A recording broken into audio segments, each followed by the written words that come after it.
उदय तानपटक आपले दैनिक पुढारीचे वरिष्ठ पत्रकार आपल्या सोबत आहेत। उदय तानपटक जी आत्ताचा ट्रेंड फक्त तुम्हाला सांगतो, एनडीए आघाडी आणि इंडिया आघाडी 243 244 वर आहेत, काय सांगतो हा ट्रेंड?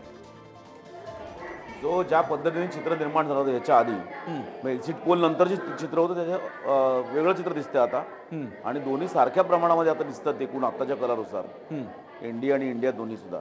त्यामुळे ते निकाल सुद्धा धक्कादायक लागू शकतील असं दिसतंय एकूण। भाजपच्या लोकांना धक्कादायक आहेत सगळं, कारण ज्या पद्धतीने एक्झिट पोलच्या याच्यामध्ये कल दिसत होते त्याच्या अगदी वेगळे कल आता दिसत आहेत। आणि उत्तर प्रदेशमध्ये सुद्धा तुम्ही सांगता त्याप्रमाणे जर ती परिस्थिती असेल तर काँग्रेस आणि त्यांचे सहकारी पक्ष जे आहेत त्यांनी मोठ्या प्रमाणात आघाडी घेतली असं दिसतंय एकूण, आणि त्याचा परिणाम इतर राज्यांमध्ये सुद्धा दिसतोय का बघायला लागेल तो। उदय तानपटक जी, मला माहिती आहे it is too early to predict और कमेंट, हे पूर्ण मान्य करून सुद्धा आत्ताचा कल पाहता 2004 सारखी परिस्थिती दिसायला लागलेली आहे?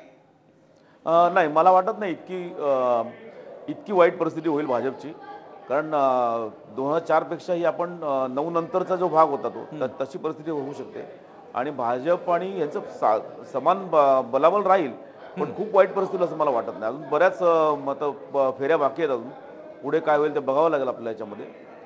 पण सुरुवातीला म्हणजे सुरुवातीचे अगदी कल जे होते ज्यामध्ये एनडीएची मुसंडी अगदी 300 पार पर्यंत मुसंडी दिसत होती, जी त्यानंतर अगदी 250च्याही खाली आलेली आहे।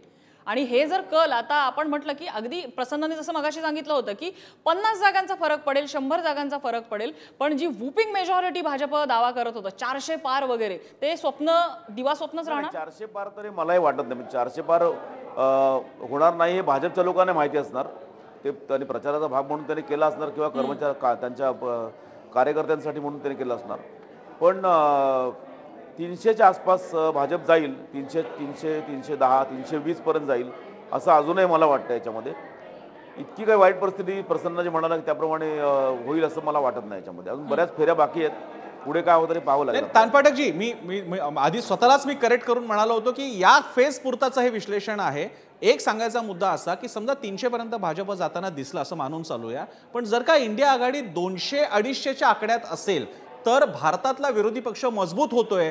2014 आणि 19ला जे वातावरण भाजपला मिळाला फायदा, मोदींना मिळाला फायदा, ते वातावरण फेड होत चाललेलं आहे, याचं ते निदर्शक आहे की नाही?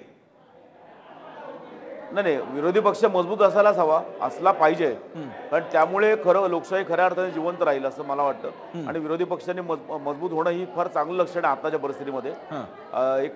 एक खट्टी एक छत्री जो अंमल आहे तो कुठेतरी कमी व्हायला पाहिजे, आणि चांगली गोष्ट आहे की विरोधी पक्ष जर बलवान होत असेल तर सत्तारूढ पक्षावर अंकुश राहतो त्यामुळे, आणि लोकांचे अनेक प्रश्न मला उदय तानपटकजी, तुम्ही राम मंदिर आंदोलन कव्हर केलं आणि तुमचं कव्हरेज आम्ही पुन्हा या निमित्तानं पुन्हा पुढारीमध्ये वाचायला मिळालं होतं। उत्तर प्रदेशकडे जरा जाऊया आपण। राम मंदिर प्रत्यक्षात आलेलं आहे, योगी आणि मोदीजी की डबल इंजिन की सरकार आहे आणि थम्पिंग मेजॉरिटी विधानसभेत आहे, असं असताना सुद्धा यूपी मधले आकडे उत्साहवर्धक का नाहीत? आत्ताचा कल उत्साहवर्धक का नाहीये यूपी मध्ये? ना हो, यूपी मध्ये तसा उत्साहवर्धक दिसतो, पण राम मंदिर आंदोलनाचं जे बघा, राम मंदिर आंदोलन हे जे होतं ना, हे बाबरी मशीद पाडेपर्यंत होतं। राम मंदिर बांधल्यानंतर त्याचा विषय संपला होता तो, आणि संपायलाच पाहिजे होता तो, कारण राम मंदिर बांधल्यानंतर लोकांना एक विशिष्ट स्तरापर्यंत ते ठीक आहे की राम मंदिर बांधलं सरकारने, परंतु खऱ्या अर्थाने जर ते आंदोलन संपलं असेल तर बाबरी पडल्यानंतर संपलं होतं।